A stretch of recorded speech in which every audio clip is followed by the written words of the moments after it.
Lasting longer on your next run comes down to two things: feeling comfortable and feeling in control. We've all been there before where we're running with a friend who's a little bit faster, a little bit more athletic than us. You feel like you're doing everything you can just to keep up with them. Meanwhile, they are just at a casual pace, probably asking you questions, laughing, breathing easy, and you are maxed out at 100%, just really feeling dragged the entire time. It's absolutely miserable, and it certainly doesn't make you feel in control.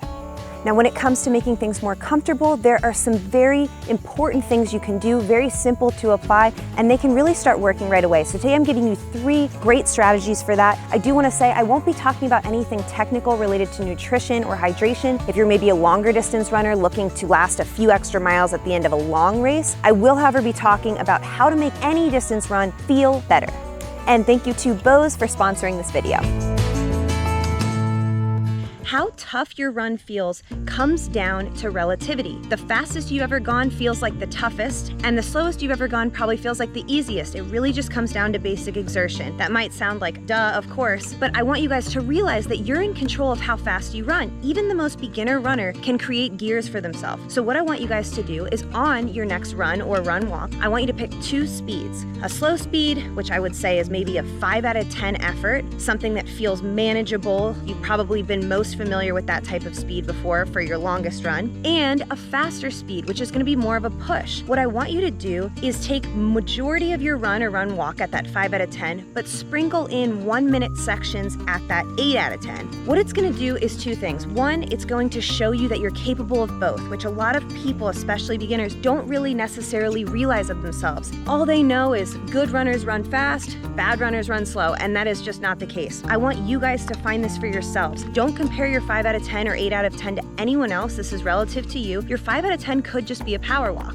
You could start by doing 3 minutes at that first slow speed and then doing 1 minute at that faster speed, alternated back and forth. Now, if you want to change that structure to different timing, or if you're someone more advanced also looking to apply this technique, you can do bigger sprints and go harder for longer. That's absolutely an option as well. But use this technique to really dial in gears for yourself, knowing that you are an athlete just as much as anybody else, and you're going to be able to adjust your speeds. What this will do for you is get you in a pattern that you're used to and expecting, versus just being forced into a walk at random periods through the run. If it's too much to time these sections and do on the clock, beeper going off every 3 minutes, every 1 minute, whatever, just say, okay, I'm gonna run to that tree, this tree over here, at my 5 out of 10, and when I get there, I'm gonna take off.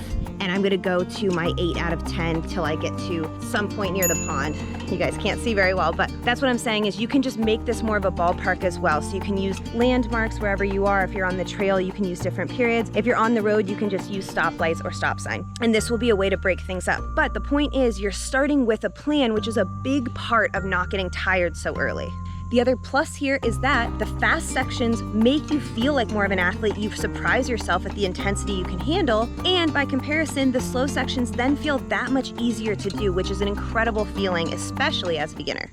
Now, something else I've seen work really well for people lasting longer on their runs is using music or podcasts to your advantage. And I'm not just talking about, if I throw on my favorite song or motivational speaker, I will feel less distracted by the pain I'm feeling when I run. I'll just feel better because I like listening to this. That's not what I'm talking about. I am actually saying get specific with your playlist. The same way we talked about 2 different speeds for that workout so you could feel more in control there, you can use your playlist to enhance these differences, those different gears. On slower, more mellow songs, for me, I use those to check in with my run form, my breathing, my thoughts, maybe if I wanted to think about something creative related to work or anything else really, even related to the run, I can focus on those during the songs that are slow and mellow. What I do is I sprinkle in throughout the playlist some pump-up songs, some of my favorite, absolute favorite running songs that I know get me really excited to be out there. What I do during those songs is I push it with everything I've got. Think kind of that speed 2 from the first workout I suggested. So you sprinkle in those songs you know will really work for you, maybe just 3 or 4 of them, and they're laid in a bed of those more mellow, slow songs that will keep you in the headspace to keep going. So don't overcomplicate it, but know that you can take control over your playlist as well, and definitely use those things to your advantage. Now, I'm someone who's outside a ton for my own running and workouts, and of course with clients or just running to get a cup of coffee. It is just constantly me outside. And if you guys have seen my other videos, you know that I have very sensitive eyes and I'm always in sunglasses. So you can imagine how pleasantly surprised I was for Bose to come out with this sunglass headphone combo. These are the Tempo frames, and I have been running in them the last few months. They are awesome, a really lightweight product that gets the job done. I love it because the sound comes through the temple here. I don't have to have anything in my ears, so I can hear street traffic, I can hear dogs on the trails, I can hear people coming up behind me, which is awesome, and they're polarized for mass protection. Check these out for yourself. I'll put a link in the description so you can see them. And of course, the best part is that I don't have to recharge them very often. I can go on several runs before having to recharge them, probably the best feature.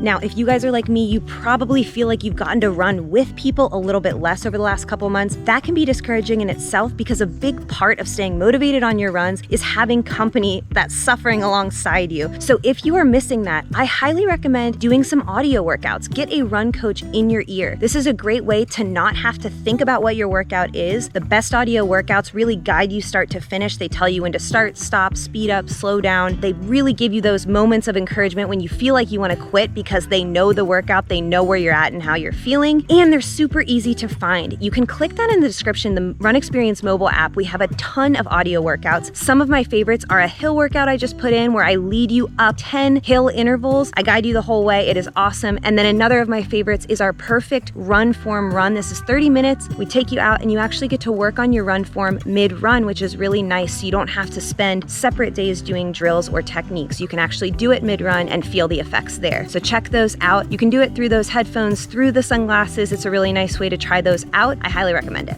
Now, I have to share this pro tip that I promise will work on your very next run to last a little bit longer. All you're gonna do is the next time your legs start to feel painful and heavy, especially in the quad area, you're gonna stop for 10 simple air squats and then you're gonna continue on with the rest of your run. This might seem silly or a little embarrassing to stop and do this, but what it will do for you is flush out those legs and, more importantly, re-engage the glutes to take some load off of the quads, because when we get that pain, what's usually happening is our run form has fallen apart. We have now gone into this marathon shuffle. We're just pounding the knees, ankles, quads. We're landing heavy and not efficiently anymore. You can really snap back the system with just a simple set of air squats and continue on. So I've showed you guys this before. All you'll do is press those knees apart, sit back like you're going into the chair, and squat it down, making sure to squeeze the butt at the top, just 10 of these, keeping those abs engaged, and of course resetting that breathing. After 10 of those, you take off. You would not believe the difference it will make. So go get a pair of those Bose Tempo frames. The link is in the description. Listen to some audio workouts. Like I said, those 2 workouts I really love in our mobile app, also linked down below. And if you're not feeling those frames, Bose has made several other options, especially lifestyle ones too, which are really cool.